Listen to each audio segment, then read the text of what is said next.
Merci Anatole pour la belle histoire. Je pense que c'était éducatif, pas seulement pour les enfants, mais aussi pour les grands. Pour les enfants, obéir à leurs parents, pour les adultes, obéir à notre parent qui est au ciel, à Dieu. Chers amis, je profite de l'occasion pour vous dire bienvenue à vous tous à notre culte. De venir cet après-midi dans un endroit qui est différent de celui d'habitude, cela montre que vous appréciez vraiment la parole de Dieu, peu importe les circonstances, et que vous voulez être nourris et saturés avec elle. Et c'est vraiment un privilège d'avoir la Bible entre nos mains. Et merci à Dieu pour cela. Avant de vous annoncer le sujet que j'ai choisi aujourd'hui, je voudrais commencer mon sermon avec une histoire. La date est connue, le 14 avril 1912. L'événement aussi. Un navire appelé l'Insinkable ou l'insubmergible passera par l'Atlantique. Un navire avec les plus grandes innovations et le plus grand luxe de son époque. Un navire pour lequel la tête de la White Star Line et le constructeur du navire Titanic se vantait de ce qui suit. Il a dit, vous savez l'histoire, même le Seigneur ne peut pas couler ce navire. Si cette déclaration reste valable, je pense que chacun de vous peut juger parce qu'il connaît les résultats. Il y a 2200 passagers à bord, près de 1500 personnes meurent et seulement 700 échappent la mort. Je ne vais pas vous donner un récit détaillé de ce qui est arrivé car c'est assez horrible. Mais je suppose que la plupart d'entre vous ont regardé le film qui racontait pour cette histoire, ou au moins ont écouté parler de ce film.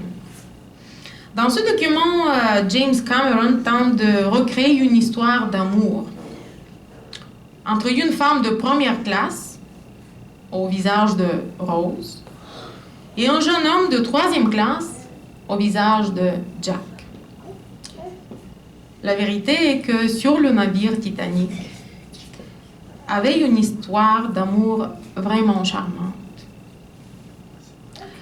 Des documentaires, des choses et des témoins oculaires prouvent qu'il y avait plusieurs familles multimillionnaires à bord, des gens très riches.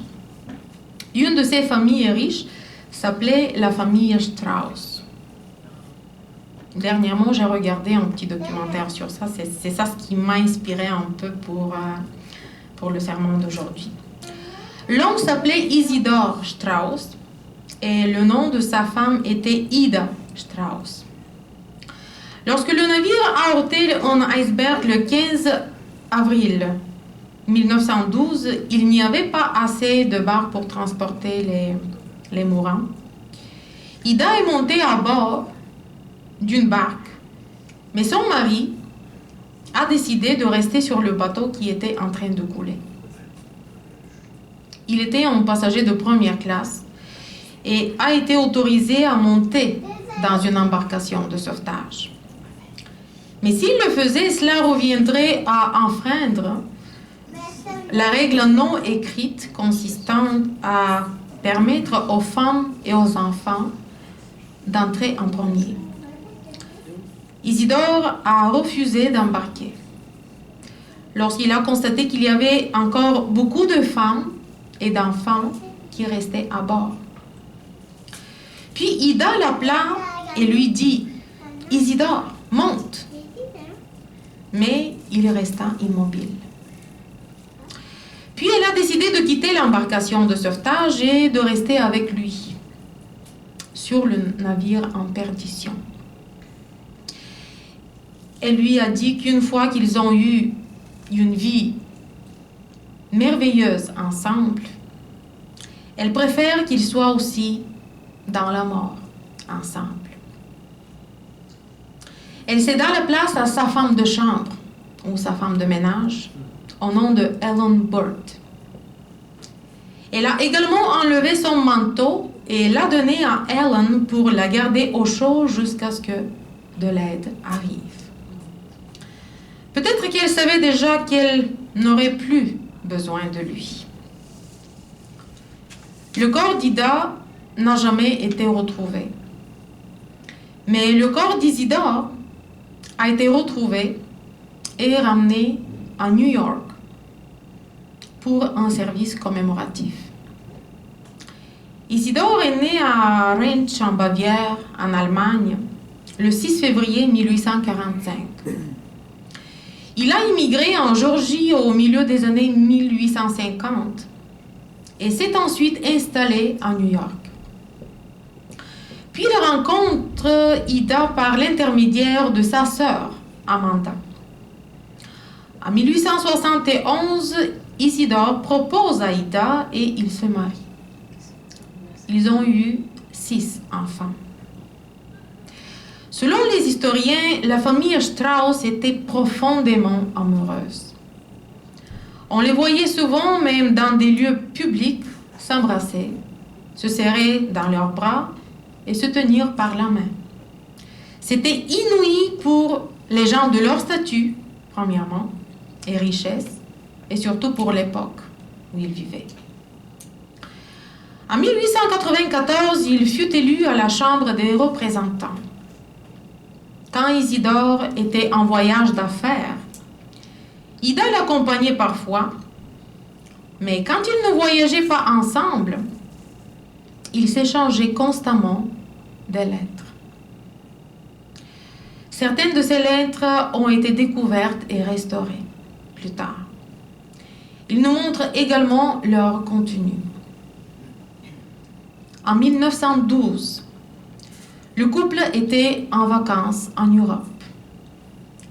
Lorsqu'ils ont décidé de rentrer chez eux, ils ont réservé des billets pour le navire jumeau de Titanic, au nom d'Olympique.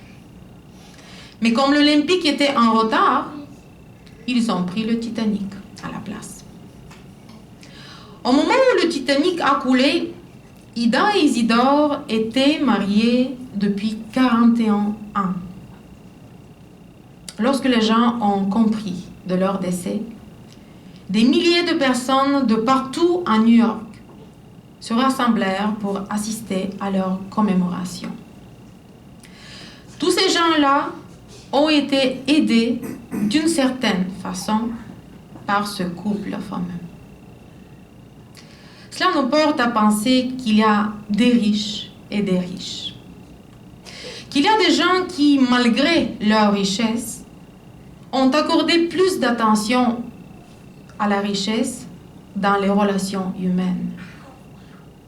Ils ont trouvé la richesse dans l'amour, pas dans les possessions matérielles.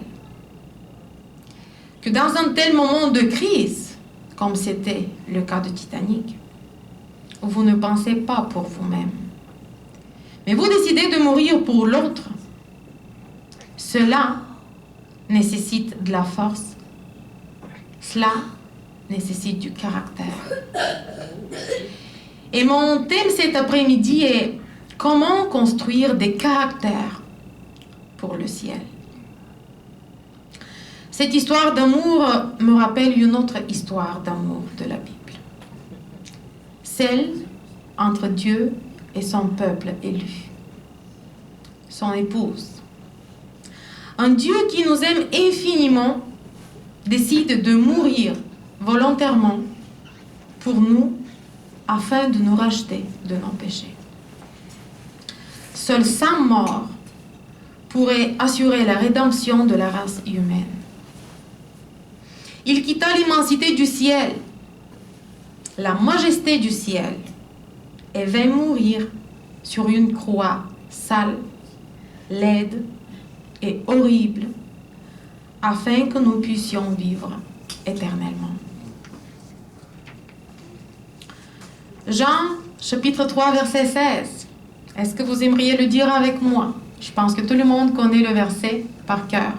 Disons-le ensemble. Car Dieu a tant aimé le monde qu'il a donné son Fils unique, afin que celui qui croit en lui ne périsse point, mais qu'il ait la vie éternelle. Merci. Dieu est venu dans notre monde plongé dans l'obscurité et le péché, dans notre Titanic, pour nous sauver et nous donner de l'espoir et de la vie éternelle. Mais il nous demande quand les difficultés et les épreuves de la vie viennent.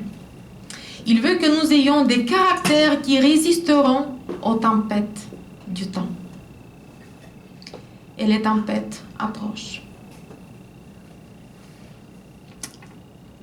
Christ ne nous a pas donné l'assurance que perfectionner le caractère est un travail facile, dit l'esprit de la prophétie. Un caractère noble et universellement développé n'est pas hérité. Il ne vient pas par hasard. Il est réalisé avec des efforts personnels à travers les mérites et la grâce de Christ. Dieu donne des dons et des pouvoirs mentaux. Et nous formons notre caractère. Nous le faisons avec des luttes difficiles et victorieuses avec l'ego. Des combats après combats doivent être menés contre les traits héréditaires. Nous devrons nous critiquer personnellement et ne permettre à aucun de nos traits négatifs de rester non corrigé. Un caractère de forme céleste est le seul trésor que nous pouvons apporter au monde à venir. Les gens dirigés par Christ sur cette terre prendront avec eux tout gain céleste dans leur demeure éternelle. Frères et sœurs et chers amis, Christ est mort pour nous, pour que nous puissions avoir la vie éternelle. Nous sommes son trésor précieux. Nous sommes ses perles précieuses.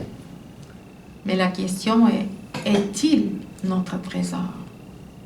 Est-il notre précieuse perle? Si oui, pourquoi tardons-nous? Pourquoi ne nous efforçons-nous pas de construire des caractères dignes du ciel, de sorte que lorsqu'il viendra, qu'il nous trouve prêts? Nous ne réalisons pas à quel prix nous avons été rachetés. Connaissez-vous votre prix, les amis? Est-ce que vous le connaissez? Vous devez connaître votre prix. Je vais vous raconter une autre histoire pour garder l'attention des enfants aussi. Un père, vous écoutez les enfants? C'est pour vous encore, c'est pour nous tous.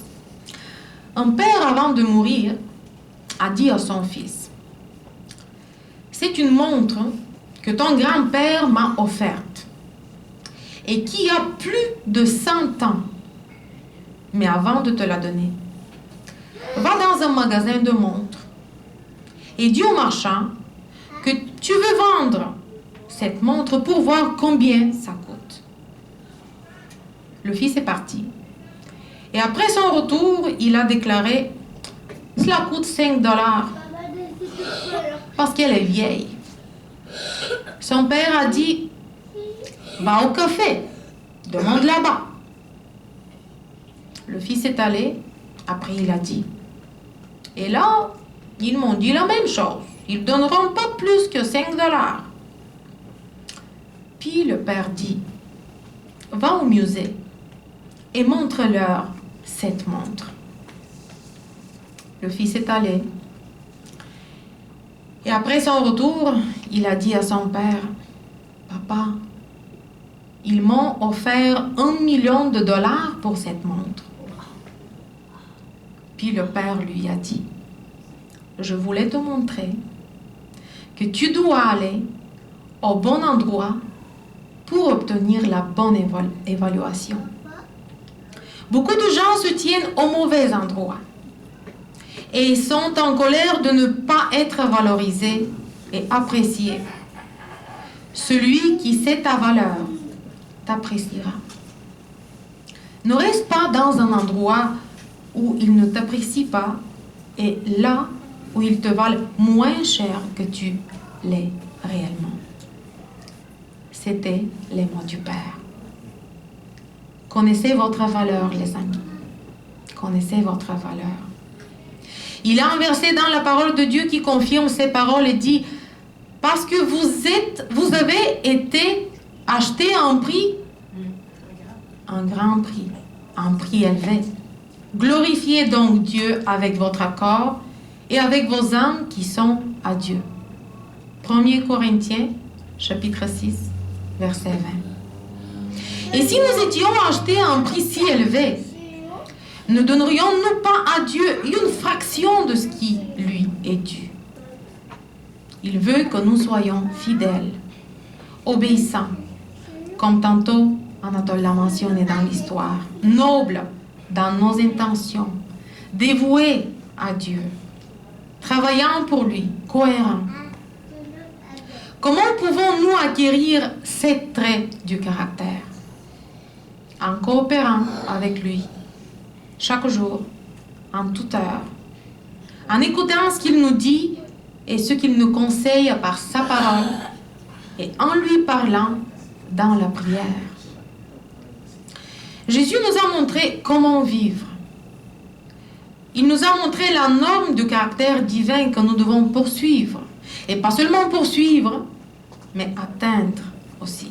Ellen White dit que Jésus vient présenter le caractère du Père devant nous.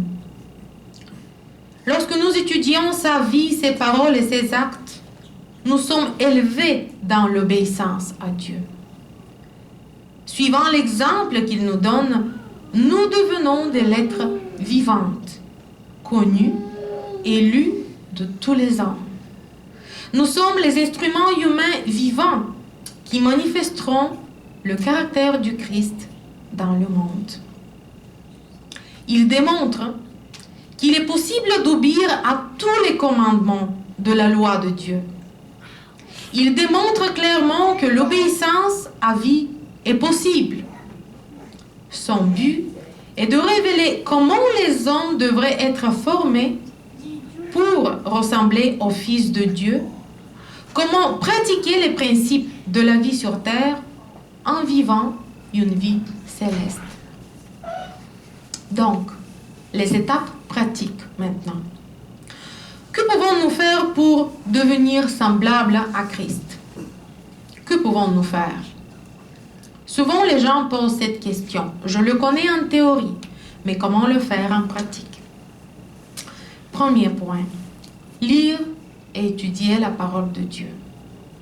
Pas du temps à autre, mais des études régulières. Deuxièmement, prière. En 1 Thessaloniciens, chapitre 5, verset 17, qu'est-ce que Dieu nous conseille? Prier, comment? Prier sans cesse. Le verset d'après, verset 19. N'éteignez pas l'esprit. Priez sans cesse, n'éteignez pas l'esprit. Troisième point. Combattez avec vous-même et contre vos mauvaises habitudes. Menez une lutte consciente et déterminée. Une lutte consciente. Quatrièmement, faire des bonnes œuvres. Faire des bonnes œuvres. Quand Daniel a fait face au roi Nebuchadnezzar et a dû se tenir devant ce grand dirigeant en son temps pour l'exposer à ses péchés, pensez-vous que c'était facile pour lui de faire cela? Lui, un captif, est venu dans un pays étranger pour se tenir devant ce grand roi qui a dirigé un empire unique pour son temps, unique en splendeur, unique en beauté, unique en pouvoir, même comparé à tous les royaumes et empires terrestres après lui. Même après lui. Car c'est Nebuchadnezzar qui est la tête d'or, comme la Bible l'appelle, de tous les royaumes de la terre. Daniel avait reçu le commandement du Seigneur de le réprimander, d'exposer son caractère, son orgueil, son ego.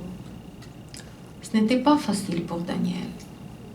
Pourtant, nous voyons le conseil du prophète Daniel au roi, conseil que nous pouvons prendre pour nous-mêmes, qui se trouve en Daniel chapitre 4.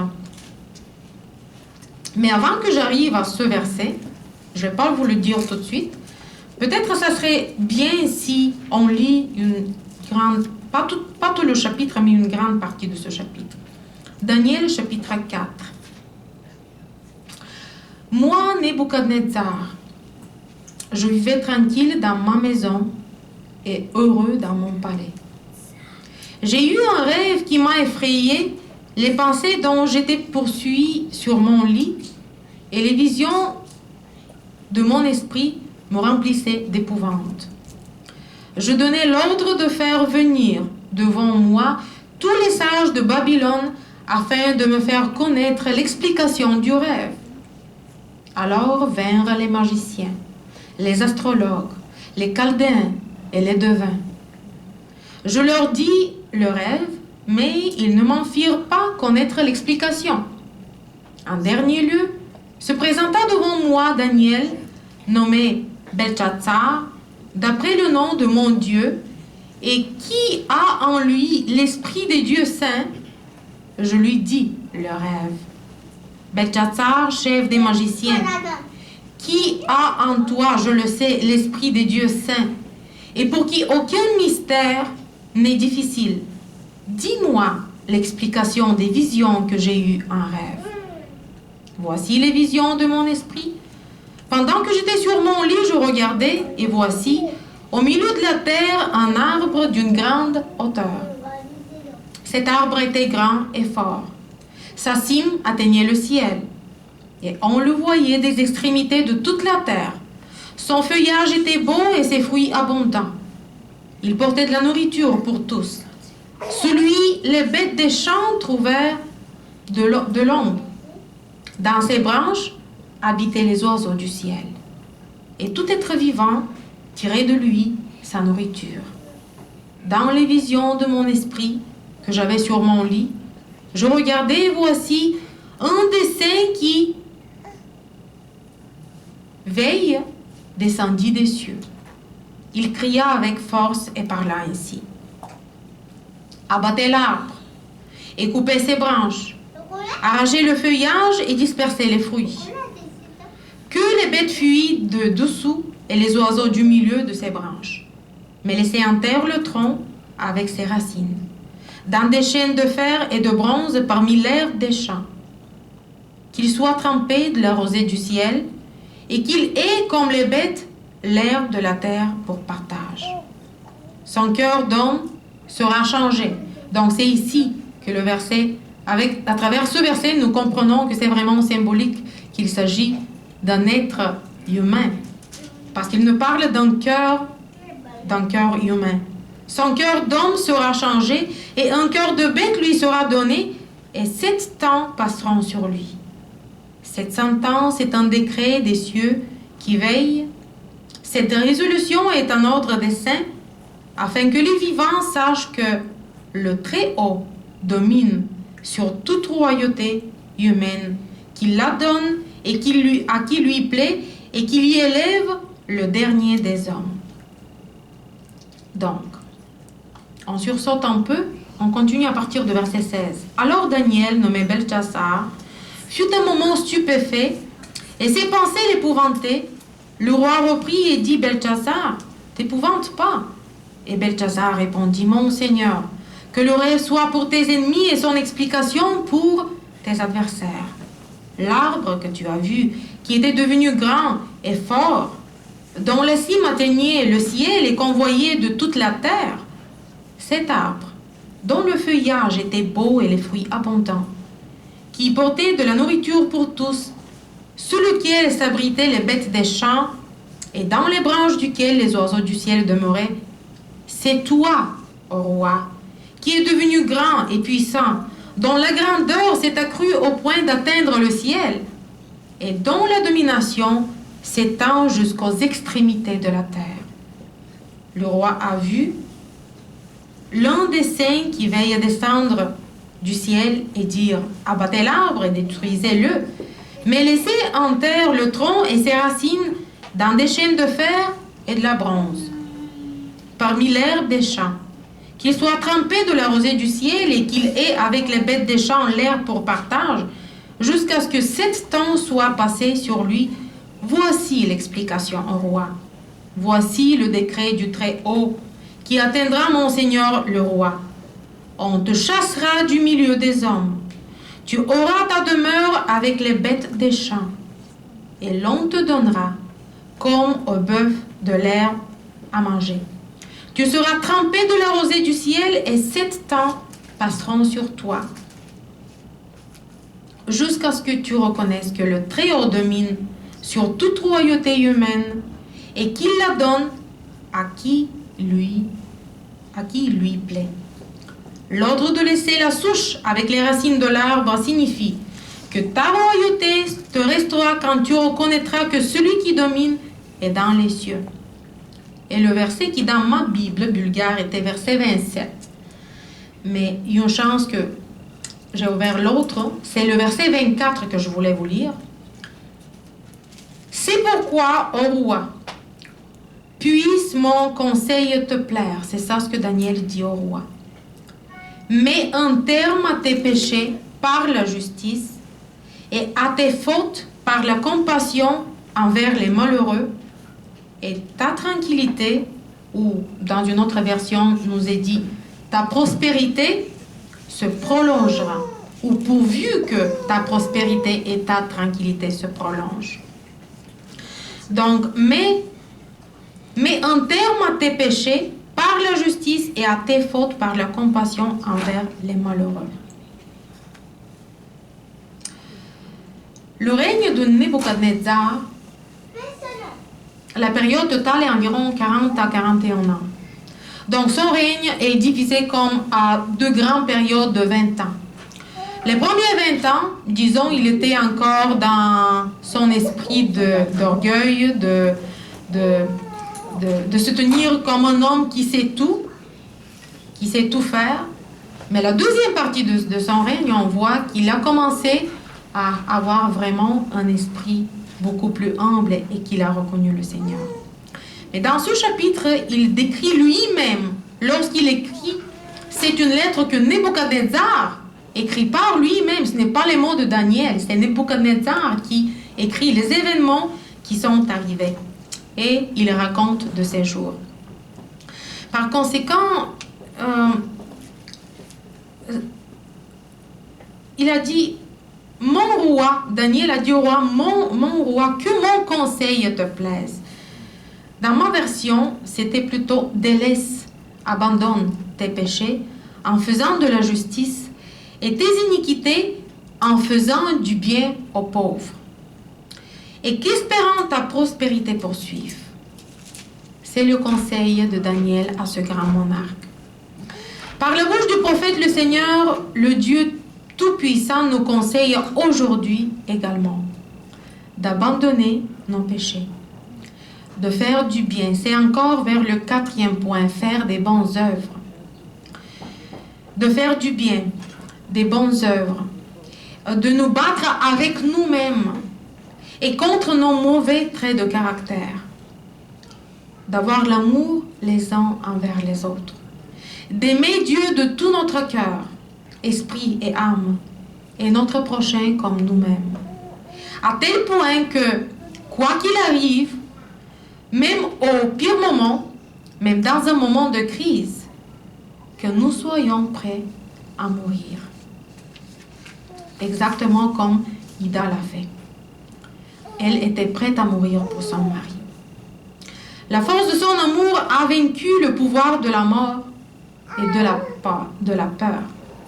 Dans le Cantique des Cantiques, chapitre 8, versets 6 et 7, il nous est dit « Car l'amour est aussi fort que la mort. Beaucoup d'eau ne peuvent l'éteindre, ni les rivières ne peuvent le submerger. 1 Jean, chapitre 3, verset 16. Nous connaissons l'amour, qu'il a donné sa vie pour nous. Nous sommes donc également obligés de donner nos vies pour les frères. 1 Jean, chapitre 4, verset 7. Bien-aimés, aimons-nous les uns les autres car l'amour est de Dieu. Et quiconque aime est né de Dieu et connaît Dieu. Chers amis, si nous avons cet amour, nous sommes prêts pour le ciel. Avez-vous entendu? Amen. Si nous avons cet amour, nous sommes prêts pour le ciel. Amen. La question qui se pose est en avons-nous? En l'avons-nous? Bien sûr, je laisse la question à chacun de vous, à moi aussi, qu'on se réponde dans nos têtes. Je voudrais terminer avec ces deux versets.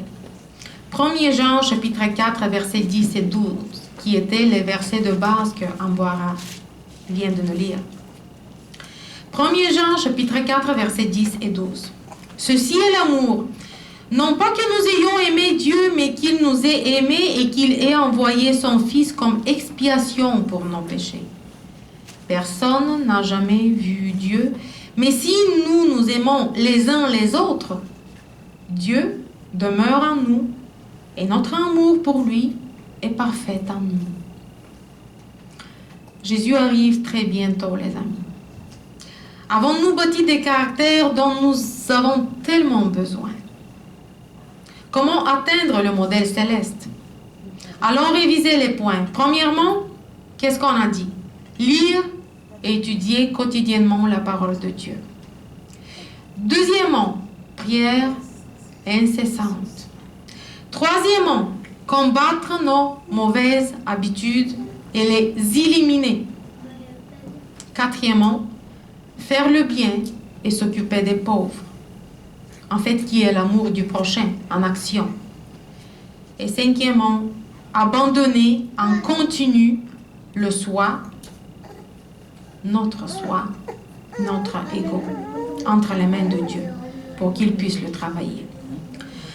La lutte est intense et la lutte est difficile. La route est coûteuse et nous le savons, nous tous, que ce n'est pas facile. Mais ce n'est pas impossible.